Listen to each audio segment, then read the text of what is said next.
ફરી આભાર માનું છું આપણા સર્વાદેવાનોનો, જેણે આધુનિક વચનમાં આપવા માટે મને તક આપી. આવો આપણે પ્રાર્થના કરીએ.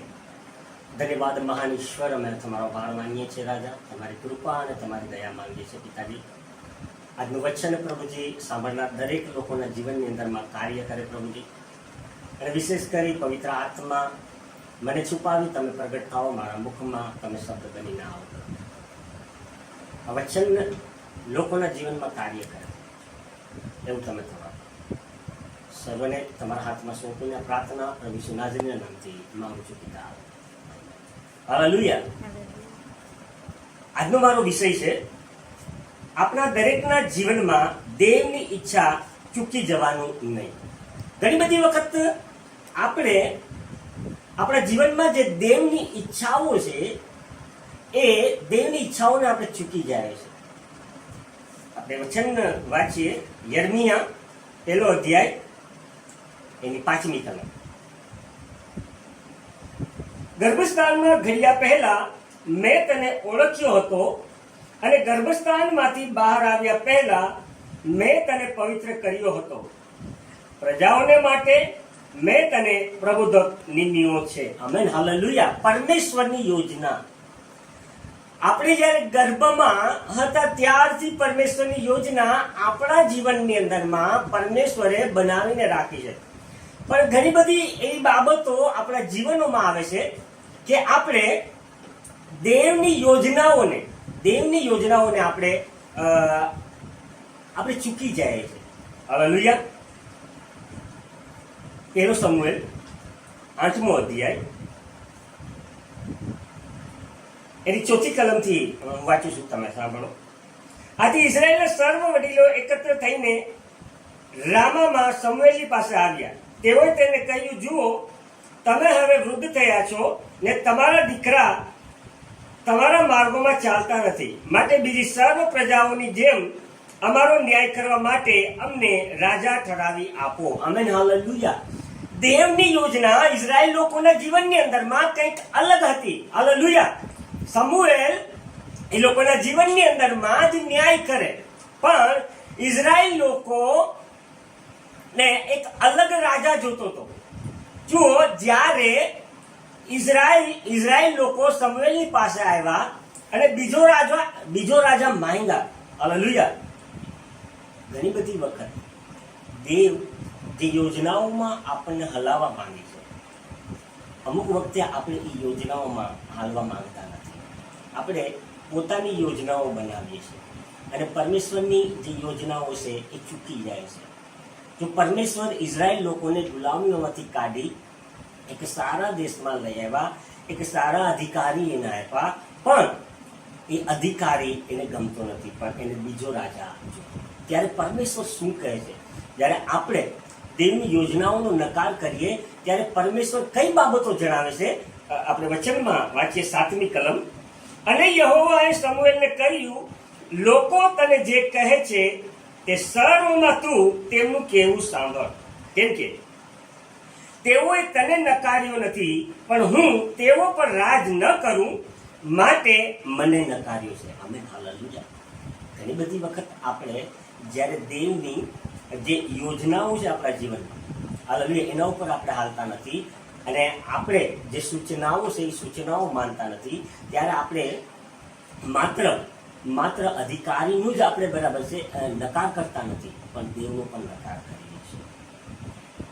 આપણા જીવનની અંદરમાં પરમેશ્વરે એક મોટી બધી યોજના બનાવી છે કે જે યોજનાઓમાં આપણે હાલીએ, પણ ઘણી બધી વખત આ જીવનની ચિંતાઓ અથવા સમસ્યાઓ, દુઃખ અથવા કોઈ એવી બાબતો આ યોજનાથી આપણને ભટકાવી દે છે. પણ પરમેશ્વરનું વચન આપણા માટે સ્પષ્ટ છે.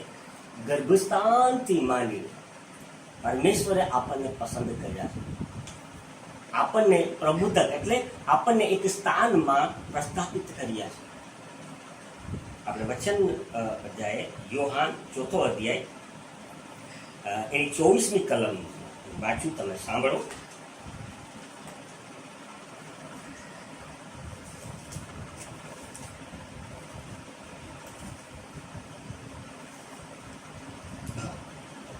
ચોથું અધ્યાય એની 24મી કલમ. ઈશ્વર આત્મા છે અને જેઓ તેમને ભજે છે તેઓએ આત્માથી તથા સત્યતાથી તેમનું ભજન કરવું જોઈએ. Amen, hallelujah. જ્યારે આપણે ઈશ્વર એક આત્મા છે, હાલેલુયા, અને આપણે આત્માથી તથા સત્યતાથી આપણે એનું ભજન કરીએ તો એની દરેક યોજનાઓ આપણા જીવનની અંદરમાં પૂર્ણ થાય. જો જે લોકોએ પરમેશ્વરની યોજનાઓનો નકાર કર્યો એના જીવનની અંદરમાં શું કર્યું? આદમ અને હવાના જીવનની અંદરમાં પરમેશ્વરની એક મોટી બધી યોજનાઓ હતી. એ લોકો આશીર્વાદિત થાય અને એના દ્વારા બીજા લોકો આશીર્વાદિત થાય. પણ પરમેશ્વર જ્યારે યોજનાઓ બનાવે છે એ યોજનાઓ બનાવવા માટે એક શરત હોય છે. હાલેલુયા. આદમ ને હવાના જીવનની અંદરમાં દરેક બાબતો પૂર્તિ કરી પરમેશ્વરે, પણ એક બાબત વિશે એને ખાસ જણાવ્યું, આ બાબતો તમારે કરવાનું. હાલેલુયા. આપણે જ્યારે દેવની યોજનાઓમાં હાલીએ છીએ ત્યારે દેવની યોજના સિવાય આપણે બીજી કોઈ પણ બાબતો ઉપર આપણું ફોકસ અથવા આપણું ધ્યાન રાખી શકતા નથી. હાલેલુયા.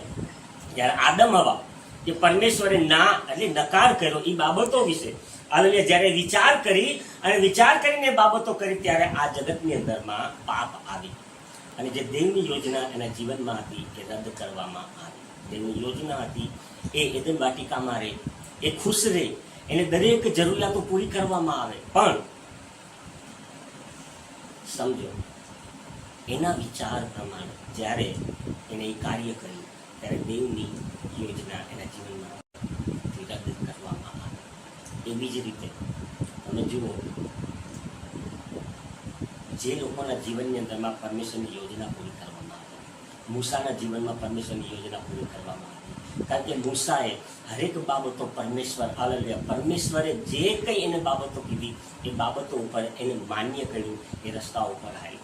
જ્યારે પરમેશ્વરની યોજનાઓ આપણે પૂર્ણ કરવી હોય છે એના વચન ઉપર આપણે આધાર રાખવું પડે, એના વચન ઉપર આપણે ચાલવું પડે અને એના વચન ઉપર જ આપણે ડિપેન્ડન્ટ રહેવું પડે.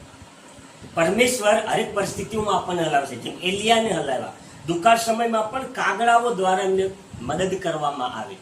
જ્યારે ઈશ્વરનું માની અને એલિયા જ્યારે ગયા ત્યારે એની દરેક જરૂરિયાતો પૂરી કરવામાં આવે. એવી જ રીતે પરમેશ્વરની જે યોજના આપણા જીવનમાં જીવનમાં જે યોજનાઓ પરમેશ્વર બનાવે છે એનેથી આપણે નકાર કરવાનો નહીં અથવા આપણે અણસમજુ થવાનું નહીં. હાલેલુયા.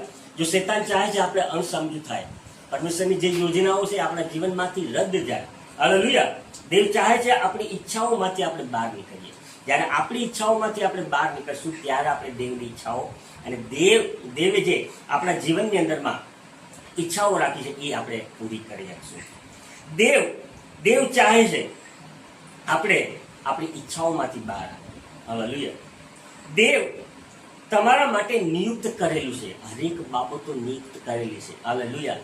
એને બાઇબલની અંદરમાં જણાવવામાં આવ્યો છે એક નિર્ધારિત સમય આપણા જીવનમાં રાખવામાં આવેલો છે. ઇબ્રાહિમના જીવનમાં નિર્ધારિત સમય હતો. ત્યાં પહેલા એને ઘણું બધું સાંભળવામાં આવ્યું, એને ઘણું બધું સહન કરવામાં આવ્યું, પણ જ્યારે નિર્ધારિત સમયનો એને રાહ જોઈ, દેવની ઈચ્છાની રાહ જોઈ, ત્યારે એના જીવનની અંદરમાં ઘણી બધી બાબતો મળી. હાલેલુયા. તો આપણે દેવની ઈચ્છાઓમાં ચાલવું જોઈએ, આપણે અણસમજુ ના થવું જોઈએ. જ્યાં જગત હંમેશા આપણને અણસમજુ બાબતોમાં લઈ જાય, આપણને દેવની ઈચ્છાઓમાં આપણને લઈ જનાર નથી. આપણે દેવની ઈચ્છાઓમાં ચાલવું. ધન્યવાદ. આ વચનથી પરમેશ્વર તમારા દરેક લોકો સાથે વાત કરે અને વિશેષ કરી આજે જો કોઈના જન્મદિવસ હોય, કોઈના લગ્નની એનિવર્સરી હોય, આપણે એમના માટે પ્રાર્થના કરીએ. ધન્યવાદ મહાન ઈશ્વર, અમે તમારો આભાર માનીએ છીએ પ્રભુજી. વિશેષ કરી આજે જેમનો જન્મદિવસ હોય, લગ્નની એનિવર્સરી હોય પ્રભુજી, એમના માટે અમે પ્રાર્થના કરીએ છીએ. તમે એને આશીષ કરો પ્રભુજી, દેવની ઈચ્છાઓને પૂર્ણ કરવા માટે પ્રભુ, અને એમના જીવનની અંદરમાં પ્રભુજી દરેક આશીષ તમે આપો. વિશેષ કરી પ્રભુજી આ વચન દેવા માટે પ્રભુજી તમે મને સામત આપ્યું માટે તમારો સર્વ બાબતોને તમારા હાથમાં શું પ્રાર્થના પ્રભુ ઈસુ નાઝરીના નામથી માંગુ છું પિતા. આભાર. જય પ્રભુ ઈસુ.